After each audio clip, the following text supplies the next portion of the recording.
Sebuah kota besar yang sering terjadi kriminalitas. Film diawali dengan seorang detektif senior bernama William Somerset yang sudah bekerja selama 34 tahun lamanya dan 7 hari lagi dia akan pensiun, lur.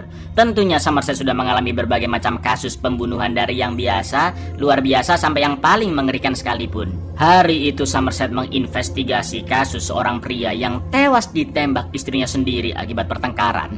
Tak lama kemudian detektif muda yaitu Mills datang dan dia ditugaskan untuk menjadi partnernya Somerset. Somerset pun bertanya kenapa Mills meminta untuk mutasi atau dipindahkan ke kota tersebut. Namun Mills menjawab jika dia pindah ke sana tanpa alasan tertentu dan mungkin keahlian detektifnya bisa berguna di sana. Sebagai senior, Somerset mewanti-wanti Mills yang anak baru untuk memperhatikan dan mendengarkan dirinya. Akan tetapi Mills tidak suka dianggap sebagai anak bawang karena dia sudah memiliki pengalaman sebagai detektif pembunuhan selama 5 tahun. Dan inilah 7. Buat kalian yang belum nonton, bersiaplah lur karena film ini sangat-sangat epic. I want you to look and I want you to listen. What homicide by death to get transferred? Question that popped into my head. Thought I could do some good. Look, kicking each other in the ball.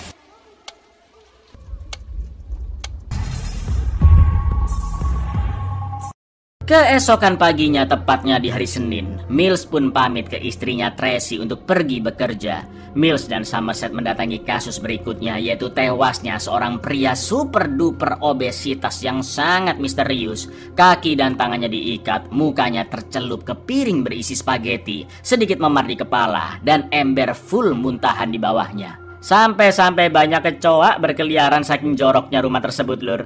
Karena Mills terlalu banyak ngomong yang gak perlu, Somerset pun memerintahkannya untuk pergi menginterogasi tetangga sekitar, juga meminta tim forensik masuk ke dalam rumah.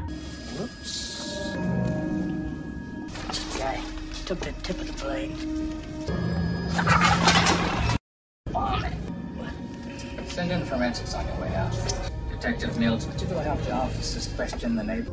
Setelah tim forensik membawa mayat pria itu untuk dilakukan otopsi, dalam perjalanan Mills pun protes karena tidak suka disuruh-suruh oleh Somerset dan seolah-olah kemampuannya dianggap remeh. Lalu ketika proses otopsi selesai, dokter forensik Santiago pun menjelaskan jika pria itu tidak dibunuh dengan racun, melainkan dipaksa makan oleh si pembunuh sampai mati, lur. Karena tenggorokan dan usus kecilnya membengkak, dinding dalam perutnya robek, juga memar di kepala yang kemungkinan ditodong pistol dengan cara ditekan keras-keras. Mills dan Somerset pun melaporkan kasus juga hasil otopsi itu ke atasan mereka yang sebut saja Pak Ijo. Somerset mengatakan jika membunuh seseorang akan lebih mudah dengan cara ditembak karena minim resiko. Sedangkan di kasus ini si pelaku membunuh dengan cara sangat amat keji, yaitu dipaksa makan selama berjam-jam. Maka dari itu Somerset menyimpulkan bahwa si pelaku pasti memiliki tujuan tertentu dan kemungkinan pembunuhan berikutnya akan terjadi. Selain itu Somerset izin pamit keluar dari kasus itu karena sebentar lagi dia akan pensiun. Mau nggak mau Pak Ijo pun melimpahkan tanggung jawab kasus tersebut ke Mills meskipun dianggap belum terlalu berpengalaman dan juga sering emosional. The time it takes to do this. As the act itself has me. I'd like to be reassigned. What? This is beginning. No motive. Look, I don't have anyone else to put on this, and you know it. Esok harinya, yaitu di hari Selasa, pembunuhan kembali terjadi yang kali ini menghebohkan publik karena seorang pengacara kondang bernama Eli Gould ditemukan tewas di kantornya sendiri. Mills yang kini bertanggung jawab sepenuhnya untuk kasus pembunuhan akhirnya mulai menginvestigasi TKP yang terlihat darah berceceran, juga tulisan grit atau serakah menggunakan darah korban, lur. Sementara itu di kantor, Pak Ijo memberitahu Somerset tentang kasus pembunuhan Gould dan juga memberikan serpihan yang ditemukan di dalam perut korban pertama. Mengetahui ada tulisan serakah di korban kedua dan serpihan aneh di korban pertama, Somerset pun kembali ke rumah korban pertama untuk mencari petunjuk yang mungkin terlewatkan. Dan bener aja lur, Somerset melihat lantai yang terkelupas akibat terkena seretan kaki kulkas dan serpihan dari tim forensik cocok dengan bekas kelupasan lantai.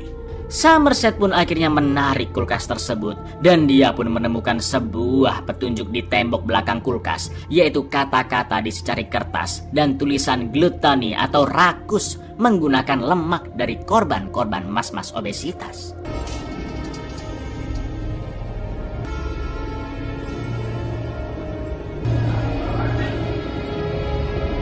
Dari sana Somerset pun menunjukkan ke Paijo dan Mills kertas yang ditemukannya, dan ternyata berisi sebuah puisi dari karya seseorang. Kurang lebih puisinya begini lur, perjalanan jauh dan keras dari neraka menuju terang. Yang menurut Somerset maksud si pembunuh menunjukkan puisi itu untuk mengatakan bahwa ini semua baru permulaan. Selain itu pelaku juga menggunakan 7 deadly sins atau 7 dosa mematikan sebagai metode pembunuhannya.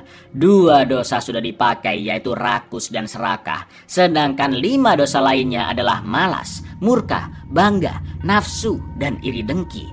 Itu artinya masih ada 5 korban lainnya yang akan menyusul. Atau dengan kata lain kasus ini akan menjadi pembunuhan berantai.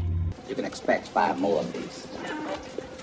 Sloth, wrath, pride, lust, gluttony, greed. It means that this is beginning. You wanted it. I'm all over it.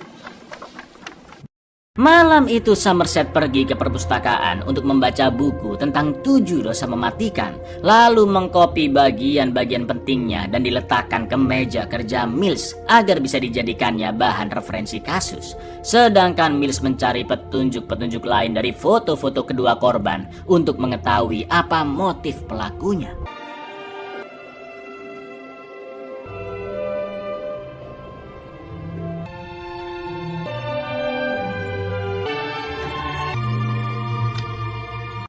Keesokan harinya di hari Rabu, Mills sekarang menempati ruang kerja milik Somerset dan Somerset duduk di meja yang lebih kecil.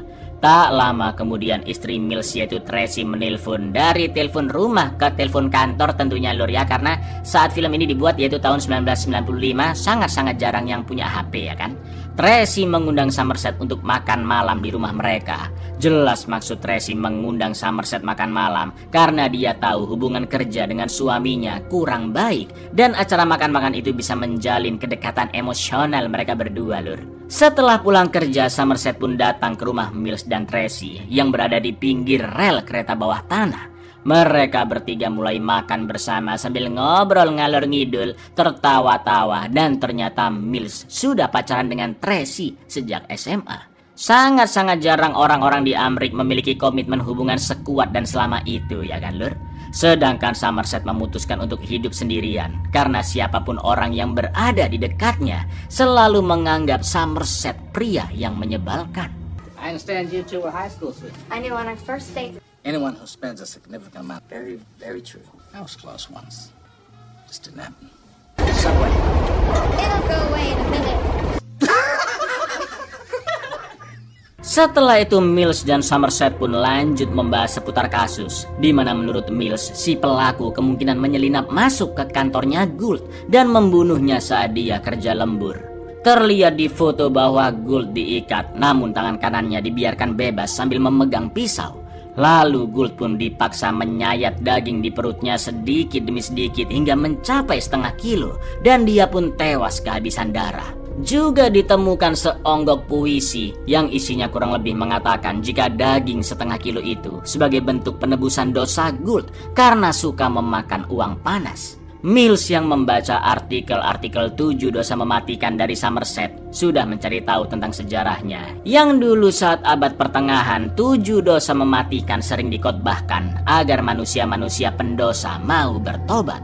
Somerset mengatakan kejanggalan yang ada, yaitu sidik jari pelaku tidak ditemukan sama sekali di TKP. Korban yang dibunuh random, tanpa motif tertentu dan tanpa saksi mata. Selain itu Mills menunjukkan foto Pigora istri Gould di ruang kerja yang matanya dilingkari dengan darah.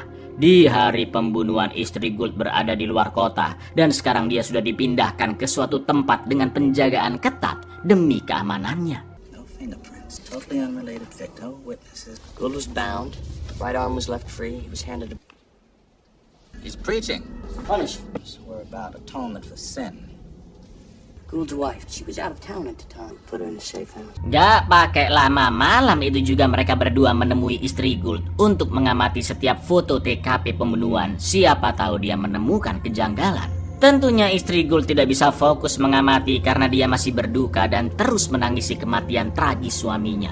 Namun tiba-tiba istri Gould menemukan sesuatu, bahwa lukisan di ruang kerja suaminya terbalik. Mills dan Somerset pun segera pergi ke TKP untuk mengecek lukisan tersebut maupun dinding di belakangnya. Akan tetapi mereka tidak menemukan sesuatu yang aneh. Mills pun sudah emosi karena merasa dipermainkan oleh si pembunuh, sedangkan Somerset tetap tenang. Dia mengoleskan sesuatu ke dinding di balik lukisan itu, dan wala, terlihat ada sidik jari di sana, Lur. God. Eyes. That's what he's doing. Must be something. Call the print lab. Setelah petugas lab datang dan dinding disinari oleh ultraviolet, ternyata sidik jari itu membentuk tulisan help me atau tolong aku. Namun anehnya sidik jari tersebut bukanlah milik korban, yaitu Gould. Selagi menunggu petugas lab untuk mengidentifikasi sidik jari siapakah itu, mereka berdua pun bobok di sofa depan ruangan. Lalu keesokan paginya di hari Kamis, identitas sidik jari pun berhasil ditemukan, yaitu seorang pria bernama Victor dengan nama asli yaitu Theodore Allen. Diketahui Victor memiliki penyakit mental serius dan orang tuanya adalah penganut taat Kristen Baptis daerah selatan. Victor sering terlibat dengan kasus-kasus seperti narkoboy, perampokan bersenjata, dan juga kekerasan yang akhirnya dia pun dipenjara. Akan tetapi pengacara Victor yaitu Eli Gould berhasil mengurangi masa tahanannya dan kini Victor sudah hidup dengan bebas. Maka dari itu Paijo memerintahkan para polisi untuk mencari keberadaan Victor. Namun di lain sisi Mills dan Somerset merasa Victor bukanlah sang pembunuh berantai, karena pelakunya seperti memiliki suatu tujuan tertentu, sedangkan Victor mengidap penyakit mental dan suka berbuat onar tanpa perencanaan. Now, Victor dabbled in drugs, armed robbery, and assault. Doesn't seem like our guy does it. Have more purpose. But his lawyer saw to it that didn't likely cease Eli Gould. Dalam perjalanan mencari Victor, Mills bertanya apakah selama karirnya Somerset pernah menembak, dan ternyata Somerset tidak pernah sekalipun menembak, paling cuma ngeluarin pistol aja untuk mengancam katanya, Lur. Sedangkan Mills pernah menembak sekali saat pertama kali ditugaskan sebagai unit cadangan, yaitu ketika dia ditugaskan memburu seorang bandar narkoboy, dan karena pria itu menembak secara brutal, Mills pun terpaksa menembaknya hingga tewas. Lalu sesampainya Mills, Somerset, dan para polisi di sebuah gedung apartemen yang diduga tempat tinggalnya Victor, mereka pun mendobrak masuk unit Victor dan terlihat dia yang sedang rebahan. Namun ketika selimutnya dibuka,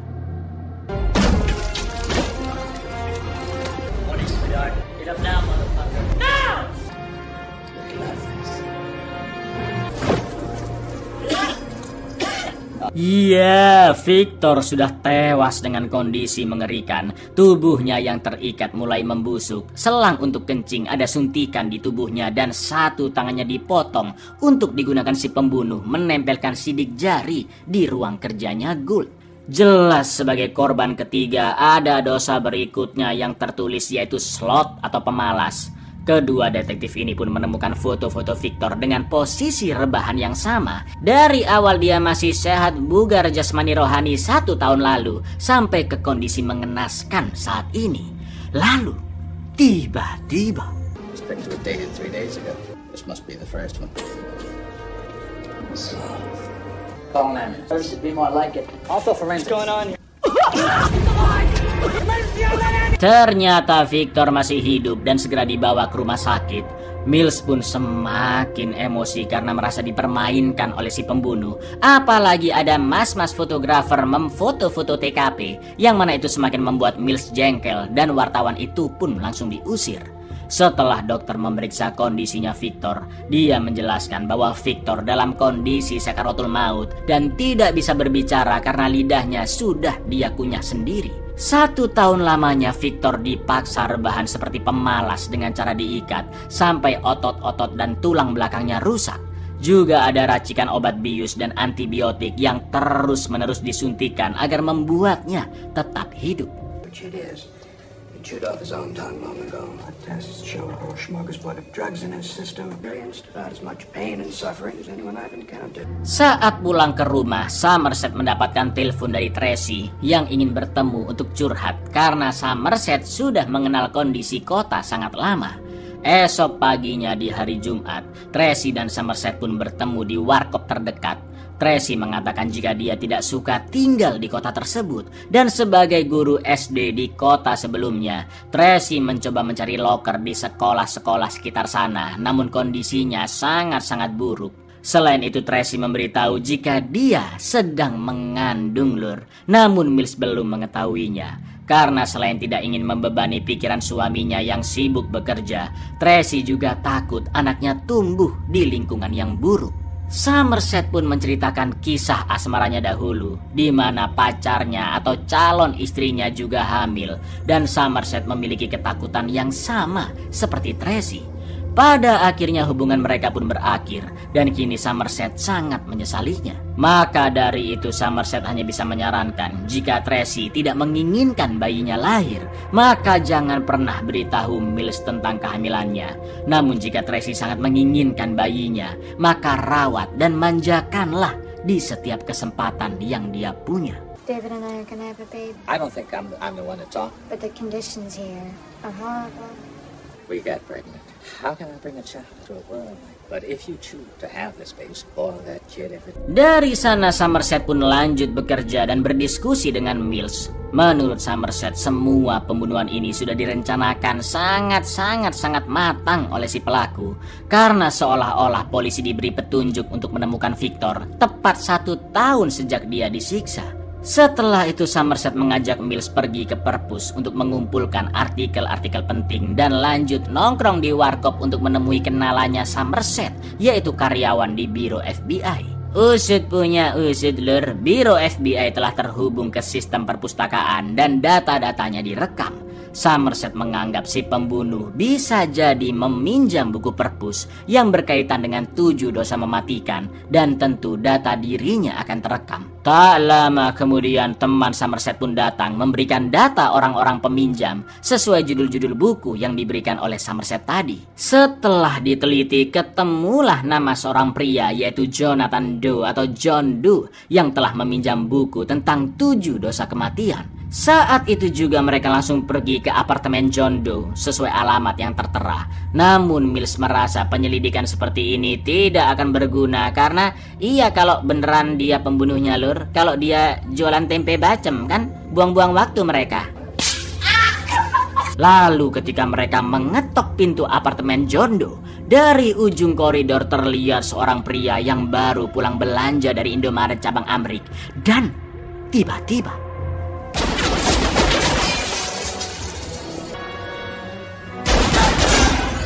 iya, jelas pria itu adalah John Doe yang terkejut melihat 2 detektif di depan apartemennya dan berusaha kabur dari sana sambil terus menembak.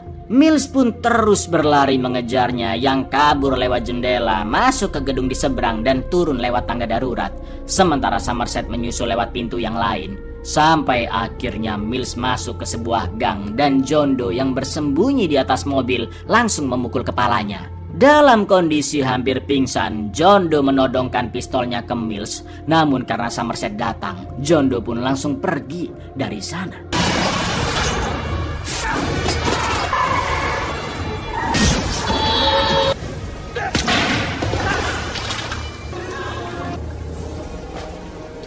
Setelah polisi datang ke TKP dalam kondisi masih terluka, Mills langsung menjebol pintu apartemen John Doe, dan di sana mereka melihat banyak perkakas, salib besar di atas kasur, potongan tangan Victor yang diawetkan, dan obat-obat aspirin untuk meredakan nyeri yang sangat amat banyak.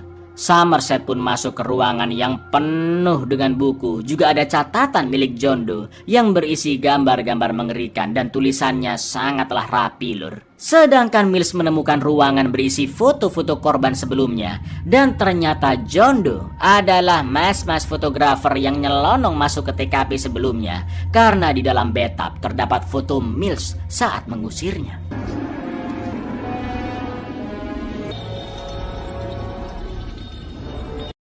car in front of stairs. Karena John Doe adalah nama samaran yang tentunya tidak ada di data kependudukan, sketsa wajah John Doe pun dibuat dari keterangan Mills seingatnya. Polisi juga menemukan beberapa kepok uang di bawah kasur yang diduga menjadi modal John Doe membeli peralatan untuk menyiksa korbannya. Namun lagi-lagi Lur, anehnya tidak ada satupun sidik jari John Doe di sana. Aneh bukan, padahal tinggal di situ loh dia, Lur. Sementara Somerset membaca satu persatu buku catatan di sana, yang mana kurang lebih ada 2000 buku catatan dengan 250 halaman per bukunya, dan semuanya full isi tulisan. Bahkan Somerset memperkirakan butuh waktu 2 bulan dengan 50 orang yang membaca bergiliran selama 24 jam untuk menghabiskan 2000 catatan tersebut. John Doe mencurahkan semua isi pikirannya di buku-buku catatan itu, mulai dari apa yang dia alami sampai pandangannya terhadap dunia yang sudah penuh manusia-manusia berdosa. Selain itu terdapat foto wanita berambut pirang yang dari tampilannya dia adalah seorang pelucar. Tak lama kemudian telepon rumah pun berdering, dan ketika Mills mengangkat ternyata itu adalah John Doe. John Doe mengatakan jika dia kagum dengan kinerja kedua detektif yang mampu menemukannya secepat itu, juga meminta maaf karena telah menyerang salah satu detektif. Karena sekarang apartemennya sudah digeledah, John Doe pun harus mengatur ulang jadwalnya untuk kejutan-kejutan yang lebih menarik berikutnya. Ngomongnya itu lo santai banget.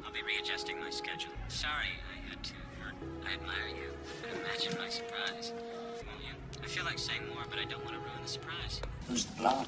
Looks like a maybe. Pagi itu di hari Sabtu, polisi telah menemukan si gadis pirang di foto yang seorang pelucar, dan ternyata dia adalah korban keempat yang mewakili dosa nafsu. Mayatnya berada di sebuah kamar yang berada di klub, dan di sana juga ada seorang pria bernama Orser yang diikat dan sangat-sangat ketakutan, Lur.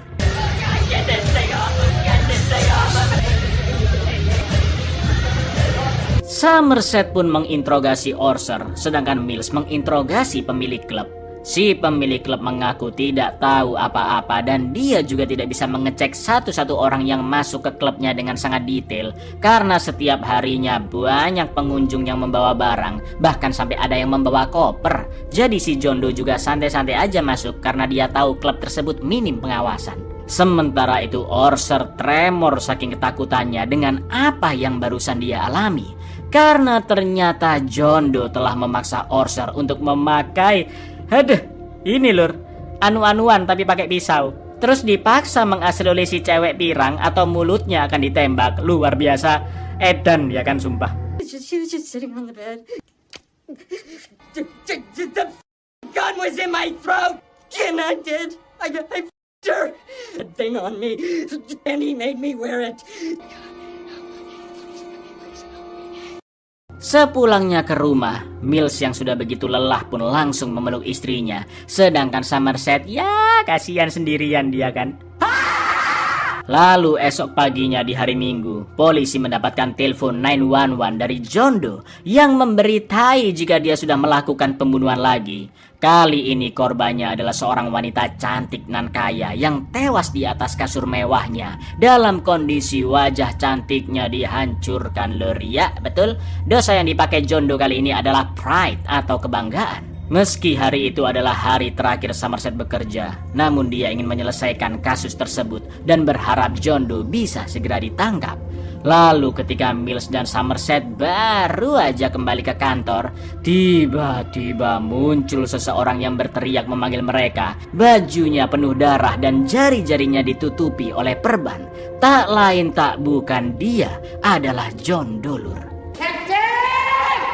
You're looking for me. Ternyata John Doe mengupas semua kulit ujung jarinya untuk menghilangkan sidik jari, dan itulah kenapa di semua TKP maupun apartemennya tidak ditemukan sidik jari satupun. John Doe juga tidak memiliki catatan kredit, catatan pekerjaan, dan catatan seluruh barang yang pernah dia beli juga nggak ada.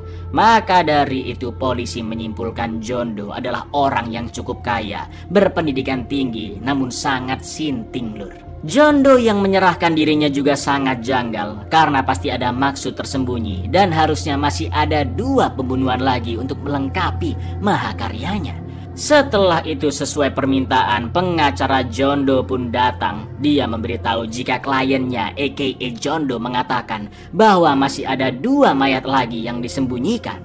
John Doe akan menunjukkan lokasi kedua mayatnya jam 6 sore di hari itu. Namun hanya Mills dan Somerset saja yang boleh ikut dengannya, dengan alasan John Doe mengagumi mereka berdua. Jika mereka menolak, maka kedua mayat itu tidak akan pernah ditemukan dan akan menjelekkan citra kepolisian yang dianggap tidak berusaha menemukan korban. Apalagi sekarang media sudah sangat ramai. Si pengacara juga yakin bisa membebaskan John Doe dengan alasan dia gendeng atau tidak waras. Namun jika Mills dan Somerset menuruti keinginan John Doe, maka dia akan memberitahu kronologi pembunuhannya secara lengkap dan menandatangani surat pengakuan bersalah. Yang akhirnya mau nggak mau lur, Mills dan Somerset pun setuju untuk menyelesaikan permainan gilanya John Doe. That if the detectives do not accept this offer, these 2 bodies will never be found under his specific condition. Full confession, plead guilty right now. To inform you that if you do not accept insanity across the board, the press would have a field day if they didn't seem too concerned about finding them. Let's finish it. Persiapan pun dilakukan. Mick ditempel ke tubuh Mills dan Somerset. Mereka memakai rompi anti peluru, juga membawa pistol untuk berjaga-jaga, dan polisi akan mengawasi dari jauh dengan helikopter.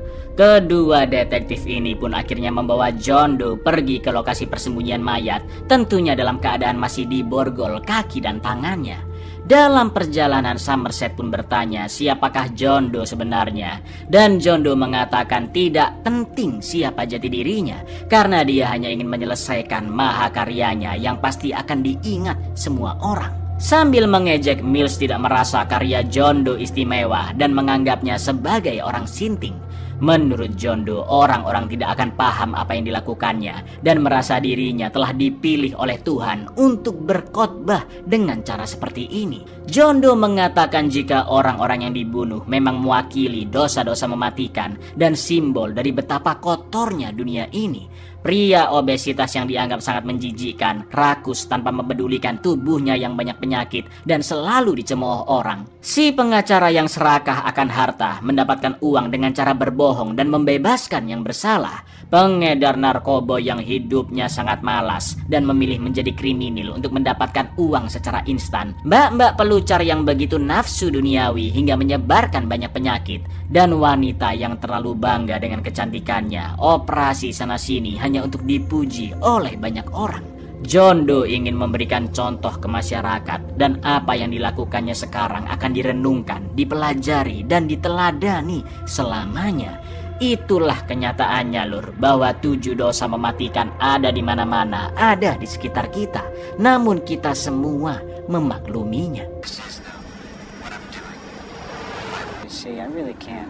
It's really going to be something. But I did not choose. I was chosen.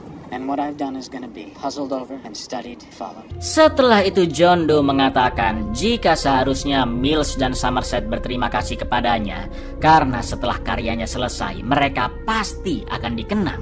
John Doe ingat betul rasanya menghajar wajah Mills dan kini Mills masih bisa hidup karena dia memutuskan untuk tidak membunuhnya, yang mana kata-kata itu membuat Mills terpancing emosinya. The only reason that I'm here was that I wanted to be alive because I didn't kill you. Sit back! I seem to remember breaking your face. Sit back, you freak! Shut your mouth! Don't ask me to pity those people. I don't mourn them any more than... Setelah OTW cukup jauh sampai ke daerah terpencil di mana hanya ada jalanan, tanah lapang, dan tower-tower listrik, John Doe meminta mobil berhenti tepat di antara tower-tower tersebut, dan saat itu waktu menunjukkan pukul 7 lebih 1 menit sore hari. Masih terang di sana lur, nggak kayak di Indonesia ya kan? John Doe yang keluar dari mobil berjalan menuju ke tanah lapang sambil diikuti kedua detektif, dan helikopter polisi masih terus mengawasi. Lalu tak lama kemudian datanglah seonggok mobil van. Mills pun langsung meminta John Doe berlutut, sedangkan Somerset akan menghadang mobil tersebut karena bisa saja orang di dalamnya adalah komplotan John Doe. Down! Watch him. There's a van coming down the road.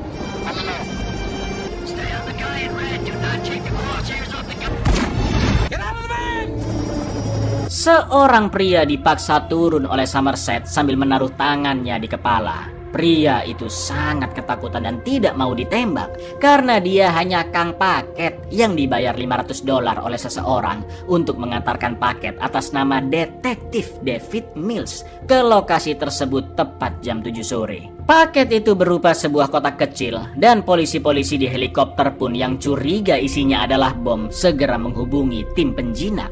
Setelah kang paket dicek identitasnya, Somerset pun menyuruhnya pergi dari sana dan dia akhirnya membuka kotak tersebut yang mana itu sangat amat membuat Somerset terkejut, Lur. I don't know. I'm gonna open it.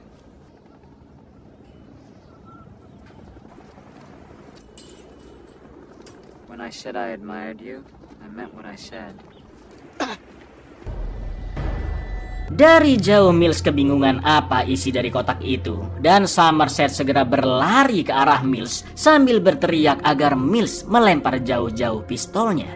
John Doe mengatakan jika dia benar-benar kagum kepada Mills, juga berharap bisa memiliki kehidupan seperti Mills karena dia memiliki karir yang baik, juga setia kepada istrinya yang sangat cantik, yaitu Tracy. Dengan santainya John Doe memberitahu jika pagi itu dia datang ke rumah Mills yang sudah berangkat kerja dan memainkan peran layaknya seorang suami kepada Tracy. Akan tetapi karena Tracy menolak beras lole sebagai kenang-kenangan, John Doe pun membawa kepala Tracy untuk dipaketkan kepada Mills. Sangat bangsa. Memang mendengar itu Mills hanya bisa terdiam dan masih tidak percaya dengan ucapan John Doe. Tak lama kemudian Somerset pun datang dan Mills bertanya berkali-kali ke Somerset apakah isi kotak tersebut. Namun Somerset tidak menjawab dan hanya meminta pistol milik Mills. Di lain sisi John Doe terus memanas-manasi Mills dan mengatakan jika dia iri dengki dengan kehidupan Mills dan itulah dosa di dalam dirinya. Karena istrinya sudah dibunuh begitu keji, maka John Doe meminta Mills untuk membalaskan dendam agar dia bisa mewakili dosa kemurkaan. I took a souvenir, her pretty head. Not true. The conventions did. Wrath. You lie! You liars! I envy your normal life. That envy is my sin. No. I saw you with the box. What was in the box? Somerset terus berusaha menenangkan Mills karena jika dia menembak mati John Doe yang statusnya masih tersangka, maka Mills bisa mendapatkan hukuman penjara. Selain itu John Doe lah yang akan memenangkan permainan gila ini dan melengkapi mahakaryanya, yaitu Mills yang mewakili kemarahan atau kemurkaan, sedangkan John Doe mewakili iri dengki. Akan tetapi begitu John Doe mengatakan jika Tracy yang akan dibunuh memohon agar dibiarkan hidup demi nyawa bayi di kandungannya, disitulah Mills benar-benar murka karena dia baru mengetahui jika istrinya sedang mengandung. Sampai akhirnya The life of the baby inside of her. He didn't know. Oh, God! Oh, God! If you kill him, he will win. Setelah membunuh John Doe, Mills yang tatapannya masih kosong akhirnya dibawa pergi ke kantor dan tentunya sebentar lagi dia akan menghadapi persidangan. Sedangkan Somerset yang pensiun tepat di hari itu akan melanjutkan kehidupan seperti biasanya. Namun kasus terakhirnya yang begitu traumatis dan tragis ini tidak akan pernah bisa dia lupakan. Film pun ditutup dengan Somerset yang mengutip tulisan dari novelis bernama Ernest Hemingway, yaitu dunia adalah tempat yang terbaik dan layak diperjuangkan, di mana Somerset hanya setuju dengan kata-kata di bagian kedua. Itu artinya dunia memang bukan tempat yang baik, Lur, namun layak untuk diperjuangkan. Where you gonna be? I'll be around. The world is a fine and worth fighting, I agree.